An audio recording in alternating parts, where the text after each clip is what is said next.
So previously we introduced the idea of polynomials as a series of exponential expressions combined with like addition or subtraction. So a bunch of terms, maybe with variables to various powers, maybe also including whole numbers or fractions. And we practice adding and subtracting them. So this will be on multiplying polynomials, and we'll see a few different cases. The first case is when we have, we can call this a monomial multiplied by a polynomial inside parentheses. So a single term multiplied by maybe one or two or three terms inside parentheses. Could be more, could have as many terms as we can think of. So we'll call this distribution. This is just like distributing a number into a set of parentheses. So for instance, the 7x times 4x plus 9 in parentheses, just like if we were just distributing a 7 through, we'll just bring this whole term and it will multiply by both terms. So if I write everything out, this would be like 7x times 4x plus 7x times 9. So we'll just multiply these and think about how powers might increase or what the resulting numbers will be. So for the first one, 7x times 4x, we'll multiply the 7 and the 4. So I would get 28. And then x times x will give us x squared. If you remember that rule, these are both to the first power. When we multiply two variables, or the same variable times itself, add the powers together. So we have two x's there. So 28x squared. And then 7x times 9. 9 times 7 gives me 63. And I still have that x, so plus 63x. So just distribute in as if you were distributing a number. Just now we might have some variables involved. So we'll just think, how will that combine with what's inside the parentheses already? Okay, how about number 2? 5x times, we can call this a trinomial. There's 3 terms here. So we'll just go through and hit all 3 terms. So the first one, 5x times x squared. Let's just try to do this all in once this time. Technically there's a 1 here. 5 times 1 is 5. And then x times x squared, that should bump it up to x cubed. 5x cubed. Then our second one will be 5x times 9x. 5 times 9 is 45. And then x times x is x squared. So 5x cubed plus 45x squared. And then our last one will be 5x times negative 5. 5 times negative 5 is negative 25. And this x is coming along. There's no x here, so I still have x to the first power. So 5x cubed plus 45x squared minus 25x. So really just distribution, and then we can think of properties of multiplying exponential expressions together. So let's do number 5. This one just has a fraction, so I'll have to think a little bit carefully. That first one, maybe I'll write these all out each time. 1/2 x squared times 8x squared. I have to think about combining that. Then the next one would be 1/2 x squared. Oh, there should be a minus here, because it's minus 4x. So minus 1/2 x squared times 4x. Then plus 1/2 x squared just times 1, multiplied by 1 for that last one. So let's try to simplify this. This first one, 1/2, I can view this 8x squared as being over 1 if I want to view that 8 as a fraction. So 1/2 times 8 over 1. I can also view that as 8 divided by 2, or 2 goes into 8 4 times. Either way, this will reduce to a positive 4, 8 over 2, and then I have x squared times x squared, so x to the 4th power. Then I have my minus, and then 1/2 x squared times 4x. I can view that as a 4 over 1. So 4 divided by 2 is 2, or 2 goes into 4 2 times, and then x squared times x will bump that up to x cubed. And then our last one is just 1/2 x squared times 1. That will just stay the same, 1/2 x squared. So 4x to the 4th power minus 2x cubed plus 1/2 x squared. So a little bit tricky with the fractions, I have to think a little bit carefully, but the same rules apply. Just think about how these multiply together. Okay, so this is the case whenever there's just a single term in front of parentheses, but sometimes we multiply larger polynomials together. So for instance, this one is super classic. We can call these two binomials. They have 2 terms. So x plus 7 times x plus 5. Two sets of little expressions in parentheses multiplied together. So the process for this is called foiling, F-O-I-L. That stands for first, outer, inner, last. So the F for first, O for outer, I for inner, and L for last. And this is telling us the order to multiply terms. So by first, it's telling us to multiply these first two terms together. So x times x will give me x squared. Then the outer would be these two outer terms, x times 5. So that should be 5x. Then the inner would be 7 and x. 7 times x, so plus 7x. And then the last would be the 7 and the 5, the last two terms. So 5 times 7 is 35.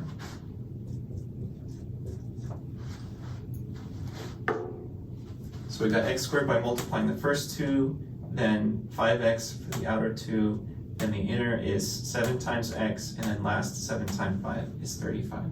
And there are some like terms to combine, so we will need to simplify this. 7 plus 5 is 12. So the ultimate result should be x squared plus 12x plus 35. So look out for some like terms to combine. Usually there's two in the middle there. So that's foiling, first, outer, inner, last. You can also view it as just distributing each term. It's like we distributed the x through, that's the first, then the outer, then we distributed the 7, the inner, and then the last. So you can view it as like a double distribution. So let's try that again with our next one. This is a little more complex. 3x squared plus 1 in parentheses times 6x squared plus 4. Let's do first, outer, inner, last, or distribute each term. The first would be 3x squared times 6x squared. Maybe I'll write these out this time. So 3x squared times 6x squared. Then the outer will be 3x squared times 4. Then the inner would be 1 times 6x squared, so that's just 6x squared. Then the last term would be 1 times 4, or just 4. So that's our first, outer, inner, last. So let's just simplify each of these as we go through. 6 times 3 is 18. X squared times x squared should give us x to the 4th power, adding those two exponents together. Our next term, 4 times 3 is 12, and then just x squared. Don't have another x term. And then we'll just add these last two terms, plus 6x squared plus 4. But we do have these two like terms we can combine, 12x squared plus 6x squared. So our ultimate end result should be 18x to the 4th. That looks like another 18x squared plus 4.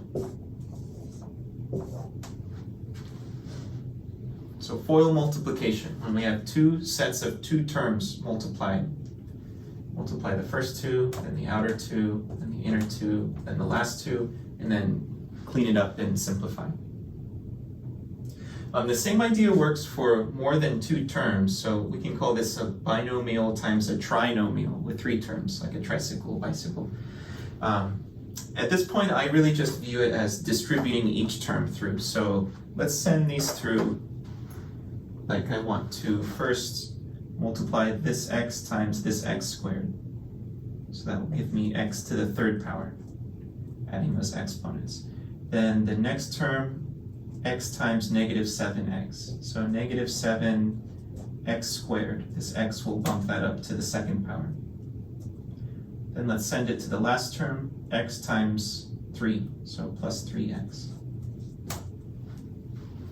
And then let's just do the same thing for the second term. Let's send it through each term. 2 times x squared will give me 2x squared.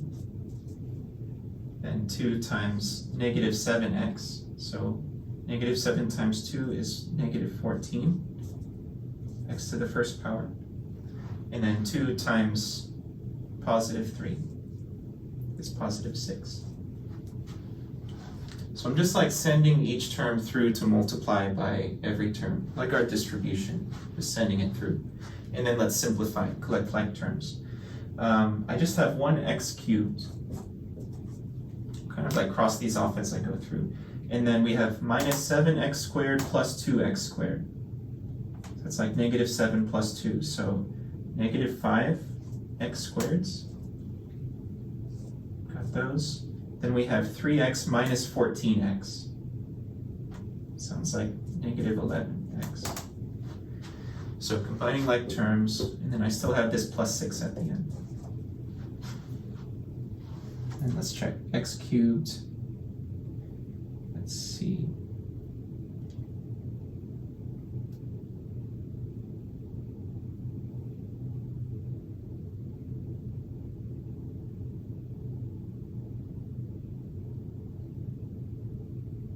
Okay, looks good to me.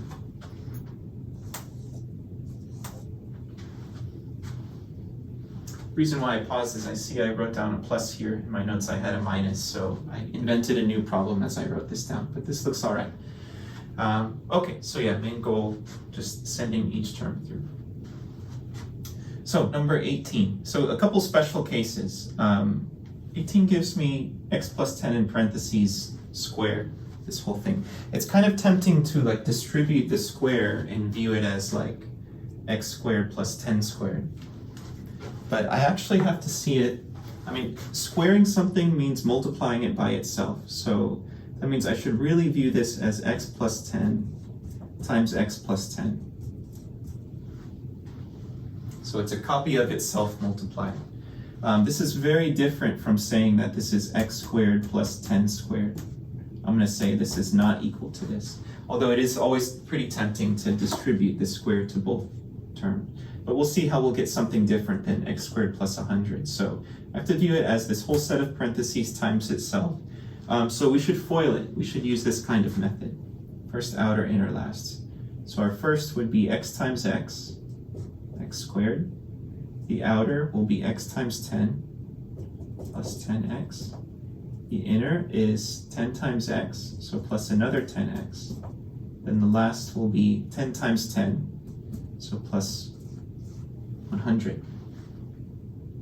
And then we have our two like terms here, 10x plus 10x. So we'll get x squared plus 20x plus 100. So just be very careful with this sort of thing. If you see a squared term like this, be careful not to distribute, because notice this would give us x squared plus 100. It kind of looks like our answer, but notice we're missing this middle term. And we get that by foiling this, by multiplying it by itself. First, outer, inner, last. So don't just distribute the power, although it will be tempting to do that. Our other special case is where we have pretty much the same thing, but one's plus and one's minus. Let's see what this will produce. We still have two terms multiplied in parentheses, so let's FOIL. So first, x times x, x squared. Then the outer, x times minus 5, minus 5x. Then the inner two, 5 times x, so this time it would be plus 5x. And then the last, 5 times minus 5 is a negative 25. And then let's combine like terms. Minus 5x plus 5x. They'll just cancel each other out. We'll have no 5x's left over. So the result is just x squared minus 25.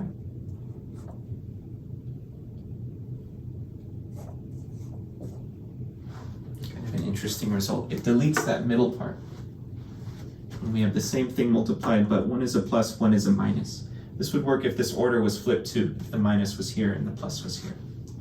So a few special cases on multiplying polynomials.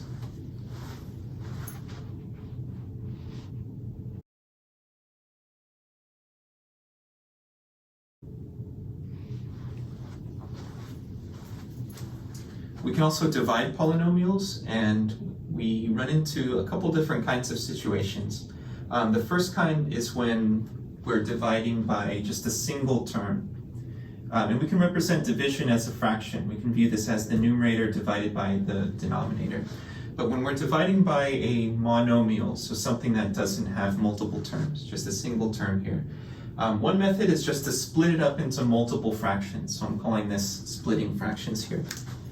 So what I mean by that is that I can write this as 10p to the 6th power over 5p plus 20p cubed over 5p. It's kind of like a reverse addition of fractions with a common denominator. If I have a bunch of terms over some denominator, that's the equivalent as each separate term all over that common denominator. We're like one step away from recombining them together. So the reason why it's beneficial to do this is because now we can just reduce each of these like we're just dividing exponential expressions. So let's just recall some of these rules. 10 over 5, that should divide into just a 2, or I can say like 5 goes into 10 2 times. And then p to the 6th power over 6, if we're dividing the same variable with different exponents, we had to subtract those exponents. So maybe I'll come down here. 10 over 5 gives us a 2, and then p to the 6 over p to the 1st power, 6 minus 1 is 5, p to the 5th power. I prefer to kind of view it as like this 1p is canceling with one of these. And so there's 5 left, just like if we're canceling some common factor in a fraction. So by that same idea, 20 divided by 5 is 5. Is 4, I'm sorry. 25 divided by 5 is 4. And then p to the 3rd power over p to the 1st power. This is going to cancel with one of these. Should have 2 left over. So 2p to the 5th plus 4p squared. So we can split it up and then divide each of these exponential expressions separately. Let's do that also for 36. This time I have 3 terms, but by that same idea, it's all over this one term denominator, so I can write it as 6x to the 4th over 3x plus 9x squared over 3x plus 3x over 3x. And then let's reduce each of these. 6 divided by 3 is 2. X to the 4th over x, that'll cancel one of those, so I should have 3 left over. 2x cubed. Then our next term, 9 divided by 3 is 3. X squared over x, that will cancel with one of those. I should just have 1 left. And this last one, 3x over 3x, I have something over itself. It should just reduce to 1, or I can view it as 3 divided by 3 is 1. And then this x is canceling that x. They just cancel out. We're just left with a positive 1. So 2x cubed plus 3x plus 1. So hopefully that's not too bad. This works specifically when we just have a single term as our denominator. We can split it up into multiple terms. Where it gets more complicated is if we have more than one term in the denominator, like this case. Number 37. X squared plus 7x plus 6 all divided by x plus 1. So we're dividing by something that has 2 terms, a binomial. In this case, we have to take a long division approach, and it might have been a while since we've done long division with numbers. It follows a similar process, but I would first set it up like an old school division, like something like this. And I would read it as the numerator divided by the denominator. So I would say, kind of in this way, x squared plus 7x plus 6 divided by x plus 1. Almost like a backwards format. Okay, so how do we do this? How do we divide 2 polynomials in long division? We'll take it step by step. It's an iterative process, and we'll cycle through kind of similar steps until we get to the end. The first thing I'm going to do is look at these initial terms. So I'm looking at this x and this x squared, and I'm thinking, what would I need to multiply this x by to get x squared? What do I need? I would need to multiply by another x in order to make this x squared. Okay, so I'm going to place that thing I just thought of, the thing I would multiply by this term to get this term. And it's x to the 1st power. I'm going to place it here over my x to the 1st power term. Now I'm going to take this and distribute it through to both of these terms and write the result beneath my first two terms here. Like x times x is x squared, and then x times 1 is x to the first power. So I thought of what do I multiply this by to get this? That's just x to the first power. Place it here, multiply it through. I get these two terms. Now I'm going to subtract these two terms from what is directly above them. I have to be very careful if there's negatives involved. So the first term should cancel out, and that should work each time we do this. X squared minus x squared is 0. So we want that to happen. Then I'll take my next term, 7x minus x. 7x minus x leaves me with 6x left over. So the first term should cancel. I reduce down my second term. And then now we'll drop down this next term, the 6. It's a plus 6, so I'll write plus 6 here. And then the process begins again. So I'll look at my first two terms, x, and now this time 6x. And I'll ask, what do I need to multiply x by to get 6x? Like, what is it missing? It's missing this 6. Just the 6 this time. I don't need a variable. So I'll say plus 6. And then I'm taking this term I just added, I'm going to distribute it through to both of these and write the result underneath. So 6 times x is 6x. 6 times 1 is 6.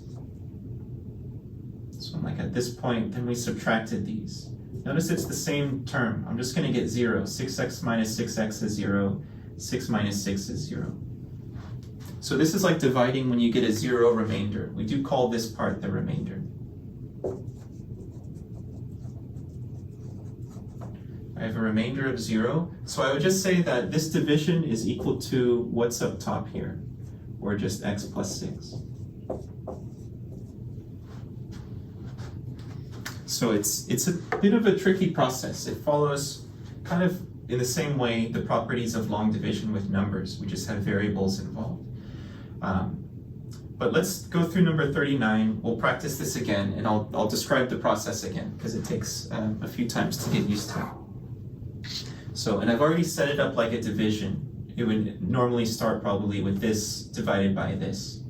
5x squared minus 9x plus 5 divided by x minus 3. Okay, so I'm looking at my first two terms. This time I have x and then 5x squared. So I'm thinking, what do I need to multiply x by to get 5x squared? I need the 5 for sure, and I need another x, so 5x. I'm going to place that above my x to the first power term here. 5x. That's what I need to turn x into 5x squared. We can also think of like, what is this number divided by, or what is this term divided by this term? 5x squared divided by x is 5x. That would get us to the same value. But I think in my version, like, what do I multiply this by to get this? 5x. I'll place this here. I'm going to send this through and distribute it to both terms and write the results under our first two terms here. So 5x times x is 5x squared, which is what we wanted. You want to like duplicate this term. And then 5x times minus 3. That will give me negative 15x. Okay, and then we're subtracting these terms. So the first terms should always cancel. 5x squared minus 5x squared is 0. Now here, look at all these negatives. We have to be careful. Minus 9x minus negative 15x. This minus and negative will turn that into a positive. What we're really doing is minus 9x plus 15x. So that should give me a positive 6x left over. Because this double negative is really an addition. It will turn into a plus. Negative 9x plus 15x.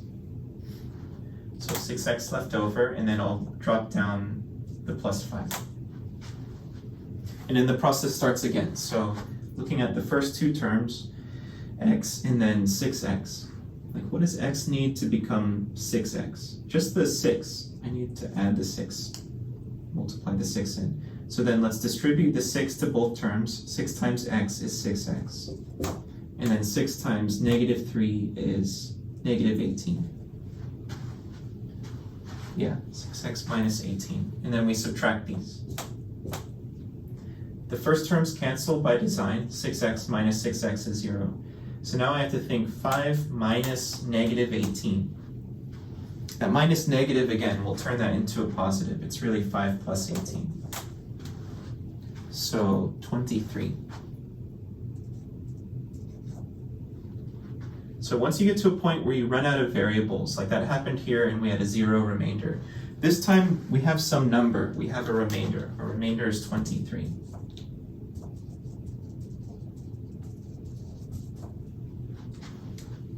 So the way to write this result would be, we have our solution up here, but we also have this remainder. So I'd say the result would be what we have up top, so that's 5x plus 6. And then the way to include the remainder is to say plus this remainder amount, in this case it's just 23, over what we were originally dividing by, this term on the left here, x minus 3. Kind of a complicated result. But I have my result here, plus the remainder amount over what we were originally dividing by. If it's a 0 remainder, you don't have to do this last part. Technically, it's plus 0.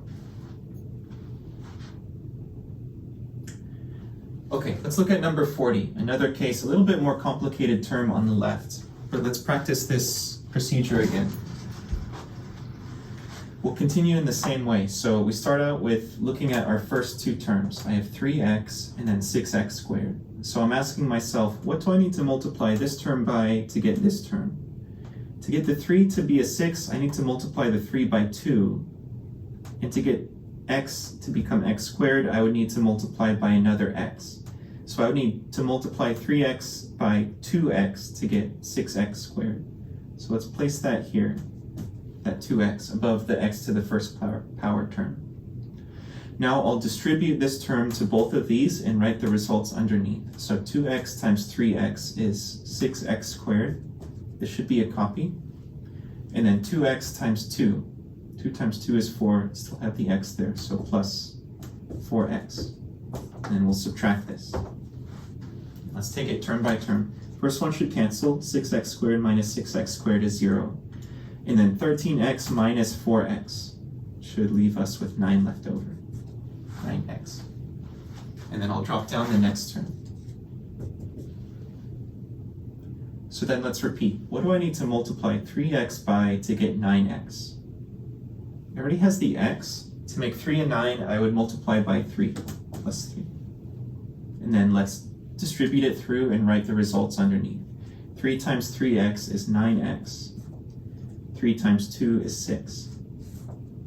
And then we'd subtract. 9x minus 9x is 0. That should happen. 1 minus 6 is negative 5. So we have a remainder of minus 5. And then our result up here, so I would say my solution would be 2x plus 3, and then I can say minus 5 over 3x plus 2. Brought the minus out in front, but you take that resulting remainder over what we were originally dividing by, the 3x plus 2, and that's our last term. And this first piece came from our result here.